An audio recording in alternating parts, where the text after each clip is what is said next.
حضرت عمر بن خطاب رضی اللہ عنہ بیان کرتے ہیں ہم ایک روز رسول اللہ صلی اللہ علیہ وآلہ وسلم کی خدمت میں حاضر تھے کہ اس اثنا میں ایک آدمی ہمارے پاس آیا جس کے کپڑے بہت سفید اور بال انتہائی سیاہ تھے۔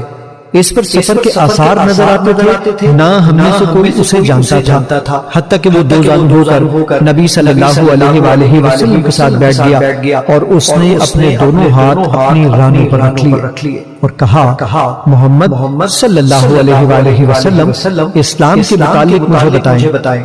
آپ صلی اللہ علیہ وآلہ وسلم نے فرمایا اسلام یہ ہے کہ تم گواہی دو کہ اللہ کے سوا کوئی معبود بحق نہیں اور یہ کہ محمد اللہ کے رسول ہے، نماز قائم کرو، زکوٰۃ ادا کرو، رمضان کے روزے رکھو اور اگر استطاعت ہو تو بیت اللہ کا حج کرو۔ اس نے کہا آپ نے سچ فرمایا۔ ہمیں اس سے تعجب ہوا کہ وہ آپ سے پوچھتا ہے اور آپ کی تصدیق بھی کرتا ہے۔ اس نے کہا ایمان کے بارے میں مجھے بتائیں۔ آپ صلی اللہ علیہ وآلہ وسلم نے فرمایا یہ کہ تم اللہ پر، اس کے فرشتوں، اس کی کتابوں، اس کے رسولوں اور یوم آخرت پر ایمان لاؤ اور تم تقدیر کے اچھا اور برا ہونے پر ایمان لاؤ۔ اس نے کہا آپ نے سچ فرمایا۔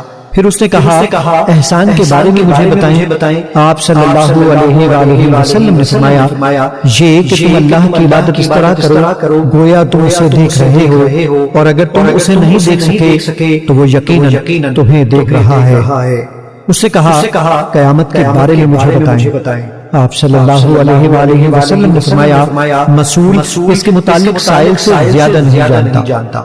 اس نے کہا اس کی نشانیوں کے بارے میں مجھے بتا دے۔ آپ صلی اللہ علیہ وآلہ وسلم نے فرمایا یہ کہ لونڈی اپنی مالکہ کو جنم دے گی اور یہ کہ تم ننگے پاؤں ننگے بدن تنگ دست بکریوں کے چرواہوں کو بلند و بالا عمارتوں کی تعمیر اور ان پر فخر کرتے ہوئے دیکھو گے۔ عمر رضی اللہ عنہ نے فرمایا پھر وہ شخص چلا گیا، میں کچھ دیر ٹھہرا، پھر آپ صلی اللہ علیہ وآلہ وسلم نے مجھ سے پوچھا عمر کیا تم جانتے ہو سائل کون تھا؟ میں نے عرض کیا اللہ اور اس کے رسول بہتر جانتے ہیں۔ آپ صلی اللہ علیہ وآلہ وسلم نے فرمایا وہ جبریل علیہ السلام تھے، وہ تمہیں تمہارا دین سکھانے کے لیے تمہارے پاس تشریف لائے تھے۔ مشکات المصابیح حدیث نمبر 2۔